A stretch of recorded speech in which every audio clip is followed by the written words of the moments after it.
Sziasztok! Ebben a videóban beszélek egy kicsit arról, hogy az iparban eltöltött 20 évem alatt milyen malőröket láttam. Többek között az első munkahelyem is egy jó példa lesz arra, hogy kell csődbe menni, és mára nem működni, és ez 20 pár éves történet alatt lezajlott, hogy mára bezárta a kapuit egy gépgyártó cég, akinek legalább 40-50 éves múltja volt. Nagyon komoly ipari felépítményeket gyártottunk. Hát, hogy indokolt volt-e, az, az a történet vége.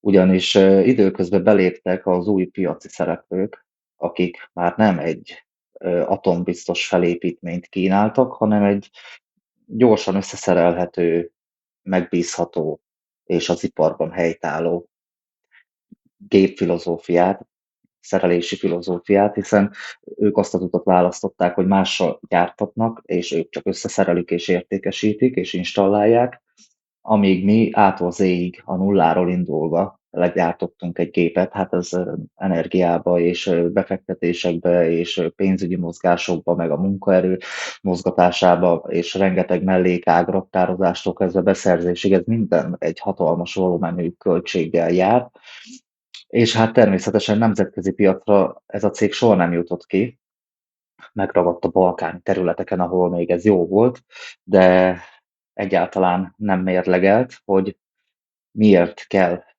egy 5-6 tonnás gépet gyártani, miközben az elvárás már az, hogy súlyba is könnyebb legyen, de közben stabil, meg minél inkább mobilis, hogyha úgy alakul. De ezek a véget nem érő örök életű gépek, ezek a jelenlegi iparban, hát nem is a jelenlegiben, de még most is ott vannak, de az elmúlt időszakokban ez nem volt erre kereslet, hogy a gép soha ne romoljon el, és a legstabilabb legyen, és 100 évig ehesse a rozsda, és ennek az volt a hátulütője és az eredménye, hogy ez a cég nem fejlődött egyáltalán, nem vette fel ezt a piaci versenyszellemet, és egy új piaci belépő a pár évével kicsinálta ezt a több évtizedes múltra visszatekintő gépgyártó céget. Nem igazán vette fel a versenyt a gépvezérlésben sem a jelenlegi trendekkel és igényekkel, ami az iparban zajlik. Az elavult kis PLC rendszerét még mindig előszeretettel alkalmazta, de hát az meg nem integrálható a maga verziójában, nem technológiával. A másik történet, amit már magában a gyártási folyamatokban, egy iparban tapasztaltam, amikor egy lassú feladó egységet beraknak a gépsor elejére, a közepére egy high-tech, teljes maximum sebességgel termelő gépet, és a végén, ahol a végtermék lezajlik, lekerül a szalagról, oda ismételten egy lassú, más típusú, más gyártótól származó, elavult gépet. Pusztán tették ezt azért, hogy olcsóbb legyen a fejlesztésnek a költsége. De hát kérdezem én, hol ebbe a logika? Azért szeretnék egy komolyabb automata rendszert kiépíteni, hogy a termelésem a lehető leggyorsabb legyen.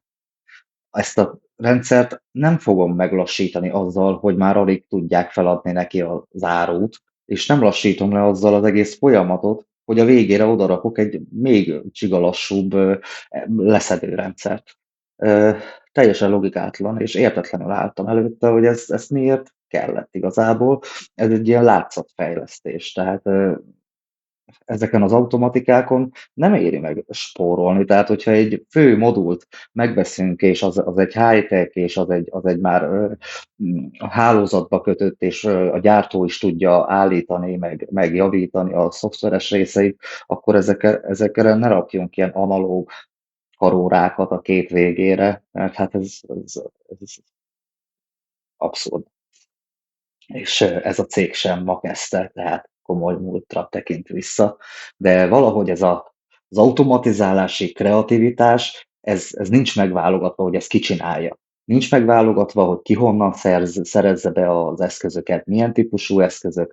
Valóban gondolkodunk egy-két évvel előre, hogy most itt tartunk, és most azt gondoljuk, hogy jó, ez az automatika, de hát a cégünk 2 év alatt sokat fejlődhet, és lehet, hogy az igényeknek megfelelően már egy komolyabb technikára kellene cserélnünk, és ezzel meglassítjuk saját magunkat azért, mert spóroltunk olyanon, ami valójában a működésünket és a gyártásunkat lendítené pozitív irányba.